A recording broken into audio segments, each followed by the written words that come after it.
Hello കൂട്ടുകാരെ, എല്ലാവർക്കും my dream ആളുട്ടിയിലേക്ക് സ്വാഗതം. ഇന്ന് ഈ മെറ്റീരിയൽ ഉപയോഗിച്ച് ഒരു ടോപ്പ് തയ്ക്കാം. മെറ്റീരിയൽ വെച്ച് ഒരു ഗ്യാതേർഡ് മെത്തേഡിലൊരു ടോപ്പാണ് തയ്ക്കാൻ പോകുന്നത്. ഇന്ന് സ്പെഷ്യലായിട്ട് നമ്മൾ കൊടുക്കുന്ന യോക്ക് ഭാഗത്ത് ഒരു ഡിസൈൻ കൊടുക്കുന്നുണ്ട്. നമ്മൾ മടക്കി വെക്കേണ്ടത് നാലായിട്ട് തുണി ഇത് ഇങ്ങനെ മടക്കുക. 4 പീസാണ്.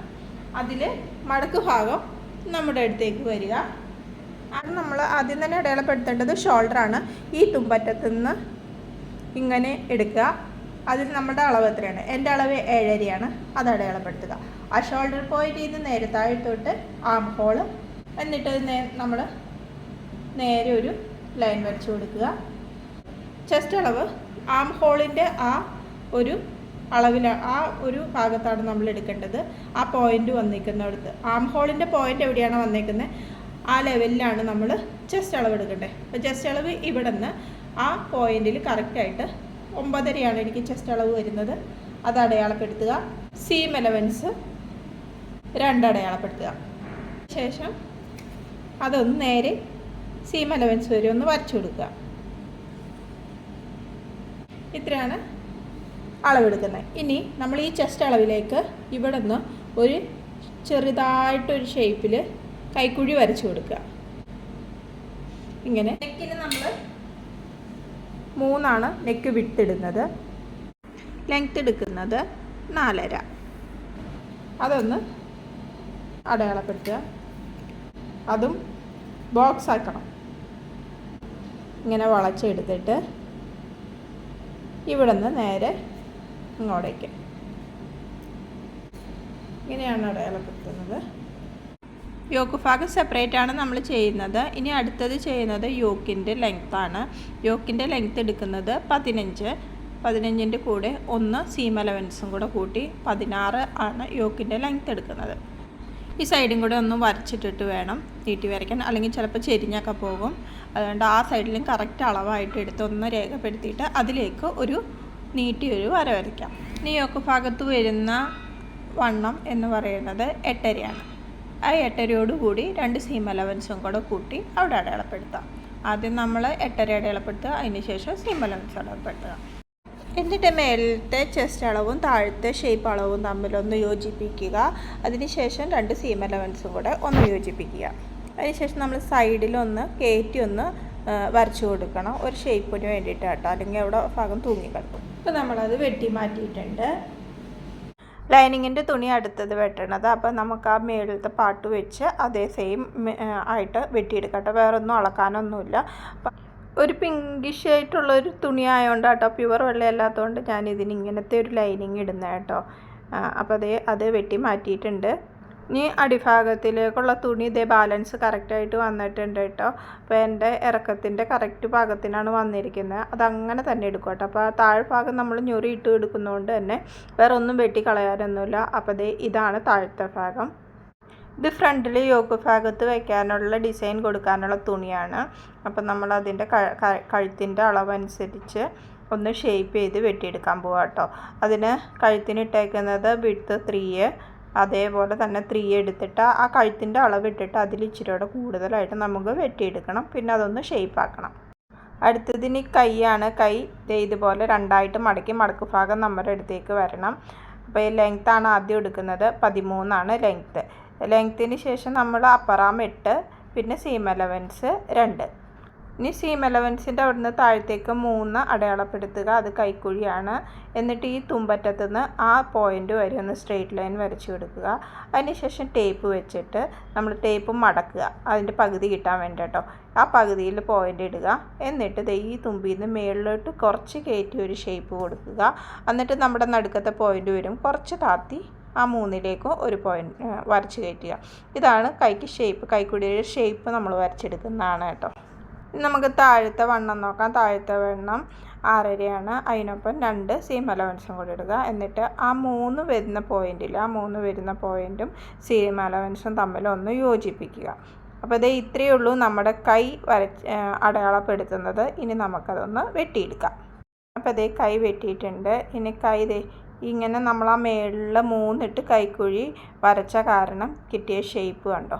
ഇങ്ങനെയാണ് ഷേപ്പ് വരുന്നത്. ഈ പീസ് യോജിപ്പിച്ച് വെച്ചേക്കുന്ന അവിടെ തുണി തികയില്ലായിരുന്നു, അതുകൊണ്ട് നടുക്കൊരു വരയുണ്ട്. അങ്ങനെ വെട്ടൽ കഴിഞ്ഞു. ഇനി നമുക്ക് തയ്ക്കാം. ആദ്യം തന്നെ നമുക്ക് കൈയുടെ അടിഭാഗം ഒന്ന് അടിച്ചെടുക്കാം. ചെറിയ ചെറിയ പണികൾ ആദ്യം കഴിച്ചെടുക്കുകയാണെങ്കിൽ നമുക്ക് എല്ലാം കൂടെ യോജിപ്പിക്കുമ്പോൾ എളുപ്പമായിരിക്കും. അപ്പോൾ ഇതേ കൈ അടിച്ചിട്ടുണ്ട്, രണ്ടും ഇതുപോലെ മടക്കി അടിച്ചിട്ടുണ്ട്. ഇനി അടുത്തത് സ്കേർട്ട് ഭാഗത്തിൻ്റെ ആദ്യം അടിയൊന്ന് അടിച്ചു കൊടുക്കണം. അതിന് ശേഷം ഞൊറിവിട്ട് കൊടുക്കാം.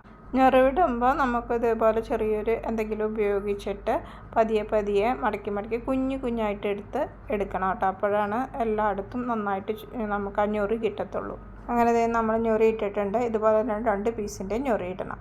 ഇനി നമ്മൾ ഞൊറിയിട്ട പീസിനോട് അതിൻ്റെ ലൈനിങ് ഒന്ന് യോജിപ്പിച്ച് കൊടുക്കണം. അപ്പോൾ ലൈനിങ്ങിൽ ഞൊറി ഇടുന്നില്ല കേട്ടോ. ലൈനിങ്ങിൻ്റെ മേൽഭാഗം ആ ഞൊറി ഇട്ടതിന് ശേഷമുള്ള അളവ് വെച്ചിട്ടാണ് നമ്മൾ എടുത്തിരിക്കുന്നത്. താഴത്തോട്ട് വിരിച്ചെടുത്തിട്ടുണ്ട്. അപ്പോൾ ഇത് ഈ കളറ് തന്നെയാണ് ഫുള്ള് ഞാൻ ഇടുന്നത് കേട്ടോ. അപ്പോൾ ആ ഒരു വൈറ്റിന് നല്ലൊരു റെഡിഷ് കളറ് വരുന്നുണ്ട്. അപ്പോൾ അത് കാണാൻ നല്ലൊരു രസമുണ്ട് കേട്ടോ. അങ്ങനെ ലൈനിങ് ഫിറ്റ് ചെയ്തിട്ടുണ്ട്. ഇതുപോലെ തന്നെ 2 പീസിലും പിടിപ്പിക്കണം. ഇനി അടുത്തത് ഫ്രണ്ട് ഭാഗത്തിന് വെക്കാനുള്ള യോക്ക് ഭാഗത്തിന് വെക്കുന്ന ഡിസൈന് വേണ്ടിയിട്ടുള്ളതാണ്. അതിന് ഇതുപോലെ ആദ്യം തന്നെ അതിൽ ലൈനിങ് ഒന്ന് അടിച്ചു വെക്കുകയാണ്. അടിച്ചതിന് ശേഷം നമ്മൾ ആ കറക്റ്റ് ഷേപ്പിൽ തന്നെ ലൈനിങ് കട്ട് ചെയ്തെടുക്കണം. എന്നിട്ട് ഉള്ളിൽ നിന്ന് ഇങ്ങനെ പുറത്തേക്ക് എടുക്കണം. അപ്പോൾ നമുക്ക് ആ വെട്ടിയതൊക്കെ അകത്തേക്ക് പോവും. പുറമേ നോക്കുമ്പോൾ കുഴപ്പം ഇങ്ങനെ തന്നെ കിട്ടും. നല്ല ഭംഗിക്ക് വൃത്തിക്ക് കിട്ടും കേട്ടോ. ഇനി ലേസ് പിടിപ്പിക്കാൻ വേണ്ടിയിട്ടാണുള്ളത്. ആ ലേസ് നമ്മൾ തലതിരിച്ച് ഇപ്പുറത്തേക്ക് വെച്ചിട്ട് ഇങ്ങനെ ഫ്രണ്ടിൽ തന്നെ നല്ല വശത്ത് അടിച്ചെടുക്കണം. ലേസ് അടിച്ച് കഴിയുമ്പോൾ ഇങ്ങനെ ഉണ്ടാവും. ഇനി നമ്മൾ തുണിയിലേക്ക് വെച്ച് ഇതുപോലെ ഒന്ന് മറച്ചിട്ടിട്ട് അടിച്ചാൽ മതി. ഇനി യോക്ക് ഭാഗത്തേക്ക് ഇതങ്ങ് പിടിപ്പിക്കണതിന് യോക്ക് ഭാഗത്തിൻ്റെ നല്ല തുണിയിലും ഈ നമ്മളിപ്പോൾ യോക്ക് ഭാഗത്തിന് വെക്കാൻ ഉപയോഗിച്ച തുണിയിലും 2ആയിട്ട് മടക്കിയിട്ട് അതിൻ്റെ കറക്റ്റ് നടുഭാഗം ഒന്ന് അടയാളപ്പെടുത്തി വയ്ക്കുക. എന്നിട്ട് ഇങ്ങനെ നല്ല വശം എടുത്ത് വെച്ചിട്ട് ആ നല്ല വശത്തോട്ട് വേണ്ടിയിട്ട് നമുക്ക് യോക്ക് ഭാഗം വെട്ടി വെച്ചിരിക്കുന്ന ഡിസൈൻ ഭാഗം എടുത്ത് പിന്നു കുത്തി വെച്ചിട്ട് ഒന്ന് അടിച്ചെടുക്കാം. അടിച്ചു വന്നപ്പോൾ ഇങ്ങനെ ആട്ടോ ഇരിക്കുന്നത്. ഇനി കഴുത്തൊന്ന് വെട്ടിയെടുക്കാം. ഇനി കഴുത്തിലേക്ക് ലേസ് ഒന്ന് വെച്ച് കൊടുക്കുന്നുണ്ട്. കഴുത്തിൻ്റെ അകത്ത് ലേസ് വരാൻ പാകത്തിനാണ് ലേസ് വെച്ച് കൊടുക്കുന്നത് കേട്ടോ. അങ്ങനെ ലേസ് വെച്ച് കഴിഞ്ഞു. അതിൻ്റെ ഫ്രണ്ടിലായിട്ട് ഒരു 5 ബട്ടണും പിടിപ്പിച്ചിട്ടുണ്ട് കേട്ടോ. അടുത്തതിന് കഴുത്ത് അടിക്കാൻ പോവാണ്. അതിന് ലൈനിങ് തുണി നമ്മൾ നല്ല വശത്തോട്ട് പിൻ ചെയ്ത് വെച്ചിട്ടുണ്ട്. ഇനി ആ കഴുത്തിൻ്റെ ഭാഗത്തേക്കൂടെ ഒരു 1/4 ഇഞ്ച് അകലത്തിലൊന്ന് അടിച്ചു കൊടുക്കണം. അടിച്ചു കഴിഞ്ഞിട്ടുണ്ട്. ഇനി പിന്നൊക്കെ മാറ്റിയിട്ട് നമുക്ക് ഫ്രണ്ട് പീസ് ഒന്ന് വെട്ടിക്കളയണം. വെട്ടിക്കളഞ്ഞ ശേഷം ചെറിയ ഓരോ ഇങ്ങനെ മുറിച്ചൊന്ന് കൊടുക്കണം. നമ്മൾ അടിച്ചു വെച്ചേക്കണ പാർട്ടിൽ മുട്ടാതെ വേണം ചെയ്യാനായിട്ട്. ഷേപ്പ് കിട്ടുന്നതിന് വേണ്ടിയിട്ടാണ് നമ്മൾ അങ്ങനെ ചെയ്യുന്നത്. അതിന് ശേഷം നമുക്ക് ലൈനിങ് തുണി ഇങ്ങനെ മടക്കി പിടിച്ചിട്ട് ആ വെട്ടിയ ഭാഗത്തോട്ട് നമ്മൾ ആ തയ്ച്ചു വെച്ചേക്കുന്ന ചെറിയൊരു പീസ് മുന്നോട്ട് തള്ളിയിക്കില്ലേ, ആ ഭാഗത്തോട്ട് ഒന്ന് അടിച്ചു കൊടുക്കണം, പതിച്ചടിച്ചു കൊടുക്കണം. അതിന് ശേഷം നമ്മൾ ഇങ്ങനെ മറച്ചിട്ടിട്ട് ആ ലേസും കൂടെ പൊക്കി വെച്ച്, ലേസ് പൊങ്ങി നിൽക്കാൻ പാകത്തിനാണ് അടിക്കുന്നത്, അതിൻ്റെ മേളിൽ കൂടി ഒന്ന് പതിച്ചടിച്ചു കൊടുക്കണം. ഫ്രണ്ടിലെ കഴുത്ത് അടിച്ചതിന് ശേഷം ബാക്കിയിലെ കഴുത്ത് ഇങ്ങനെ അടിച്ചു കൊടുത്തിട്ടുണ്ട്. ബാക്കിയിലെ കഴുത്ത് വേറെ ഒന്നും ചെയ്യുന്നില്ല. പക്ഷേ അതിൻ്റെ ഉള്ളിൽ ലൈനിങ് ഞാൻ അടിച്ചിട്ടില്ല. കാരണം ഷോൾഡർ അടിക്കുമ്പോൾ അതിൻ്റെ ഉള്ളിൽ കയറ്റിയിട്ട് അടിക്കാൻ വേണ്ടിയിട്ട്. ഇതുപോലെ ലൈനിങ്ങിൻ്റെ ഉള്ളിൽ കയറ്റി അടിച്ചു വെക്കുകയാണെങ്കിൽ നമുക്ക് ആ സ്റ്റിച്ചിങ് പോലും കാണില്ലാതെ നല്ല ഭംഗിക്ക് കിട്ടും കേട്ടോ. അതടിച്ച് കഴിഞ്ഞിട്ടുണ്ട്. ഇത് കണ്ടോ, ഫ്രണ്ട് ഭാഗം നന്നായിട്ട് കിട്ടിയിട്ടുണ്ട്. ഇതിൻ്റെ ഉൾഭാഗവും നല്ലോണം കിട്ടും കേട്ടോ. അങ്ങനെ 2 ഷോൾഡറും ജോയിൻ ചെയ്തിട്ടുണ്ട്. ഇനി കൈ വയ്ക്കാനായിട്ട് ഇതിൻ്റെ നടുഭാഗവും ഇതിനിപ്പോൾ അടയാളപ്പെടുത്തേണ്ട കാര്യമില്ല, നടുക്കുന്ന ഞാൻ ജോയിൻ ചെയ്ത് വെച്ചേക്കുന്നത്. അതുപോലെ തന്നെ ഷോൾഡറിൻ്റെ ജോയിൻ ചെയ്ത ഭാഗവും ഈ ജോയിൻ ചെയ്ത ഭാഗവും കൂടെ ഇങ്ങനെ ഒന്നിച്ച് വെച്ചിട്ട് അവിടുന്ന് വേണം സ്റ്റാർട്ട് ചെയ്യാനായിട്ട്. ഇപ്പം നമ്മുടെ കൈ അങ്ങോട്ടും ഇങ്ങോട്ടും എങ്കോണിപ്പോൾ കാര്യങ്ങൾ ഉണ്ടാവില്ല. അങ്ങനെ അതിൻ്റെ നടുവിൽ സൂചി വെച്ച് സ്റ്റാർട്ട് ചെയ്യാം നമുക്ക്. അതുപോലെ തന്നെ അപ്പർ സൈഡിലേക്കും ജോയിൻ ചെയ്യുക. അപ്പോൾ ഇതേ കൈ അടിച്ച് കഴിഞ്ഞിട്ടുണ്ട്. ഇനി അടുത്തത് നമുക്ക് യോക്ക് ഭാഗവും സ്കേർട്ട് ഭാഗവും കൂടെ യോജിപ്പിക്കണം. അതിന് വേണ്ടിയിട്ട് ഫസ്റ്റ് നമ്മൾ നടുക്കൊരടയാളം വെക്കണം.